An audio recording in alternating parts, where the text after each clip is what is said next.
രാജ്യവ്യാപക പ്രതിഷേധത്തിനിടയാക്കിയ ദേശീയ പൗരത്വ രജിസ്റ്ററും പൗരത്വ നിയമ ഭേദഗതിയും കൊണ്ട് എന്താണ് കുഴപ്പം? അസമിലെ ദുബ്രിയിലെ നാരായൺഗുരി ഗ്രാമത്തിലെ റജിയയും മകൾ മോമിന ബീഗവും അതിന്റെ ഉത്തരം നൽകും. അസമിലെ ദുബ്രിയിൽ നിന്ന് തൗഫീഖ് അസ്ലം തയ്യാറാക്കിയ റിപ്പോർട്ട്.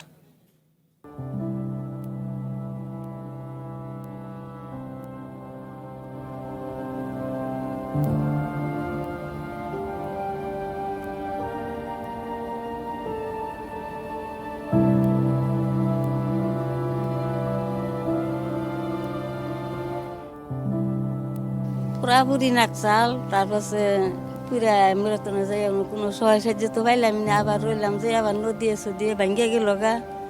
আবার একখানে রইলাম, বাবু ঘর দুয়ার ভাঙ্গিয়া হালাই দিল। সরকারের সহায় সাহায্য আমরা পাইনি, কি পাবো? পাইলে তো এই জন্য মাইসের মাটির থাকতেছি।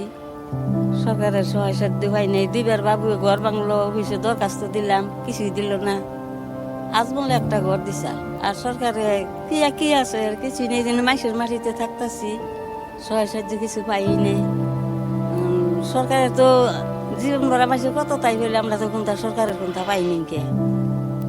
60-കാരിയായ റജിയയുടെ ഈ വാക്കുകളിലുണ്ട് ദേശീയ പൗരത്വ രജിസ്റ്ററും പൗരത്വ നിയമ ഭേദഗതിയും രാജ്യത്ത് നടപ്പാക്കുമ്പോൾ സംഭവിക്കുന്നതും പട്ടികയിൽ നിന്ന് പുറത്തു പോകുന്നവരുടെ പിന്നീടുള്ള ജീവിതവും.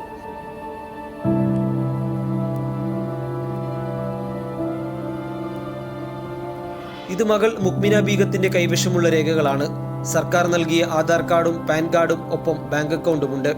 ഇന്ത്യൻ പൗരനാണെന്ന് തെളിയിക്കാൻ ആവശ്യമായ രേഖകൾ ഉണ്ടായിട്ടും സർക്കാരിന്റെ കണ്ണിൽ മുക്മിന ഇപ്പോഴും നുഴഞ്ഞുകയറ്റക്കാരുടെ പട്ടികയിലാണ്.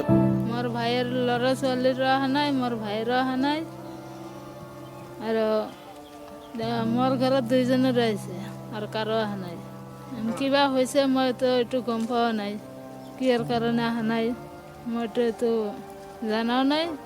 পিছত আহিব না কি মইতো সেইটো নাজানো। চৰকাৰে হ'ব না হ'ব সেইটোতো কোৱা নাই, হ'ব না হ'ব। চৰকাৰে ইমান কিবা কৰে।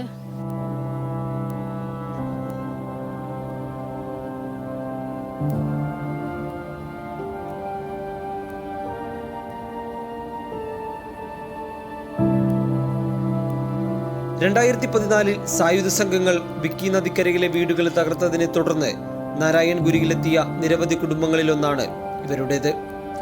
NRCക്ക് പിന്നാലെ CAA കൂടി വന്നതോടെ ഇവരുടെ ജീവിതം വലിയ ആശങ്കയിലാണ്. ഇന്നോ നാളെയോ സ്വന്തം വീട് വിട്ടിറങ്ങേണ്ടി വരുമോ എന്ന ഭയം ഇവരുടെ ഉള്ളിൽ നിറഞ്ഞു കഴിഞ്ഞു. ഹരിമുണ്ടൂരിനോടൊപ്പം അസമിലെ ബാർപേട്ടയിൽ നിന്നും തൗഫീഖ് അസ്ലം, മീഡിയ 1.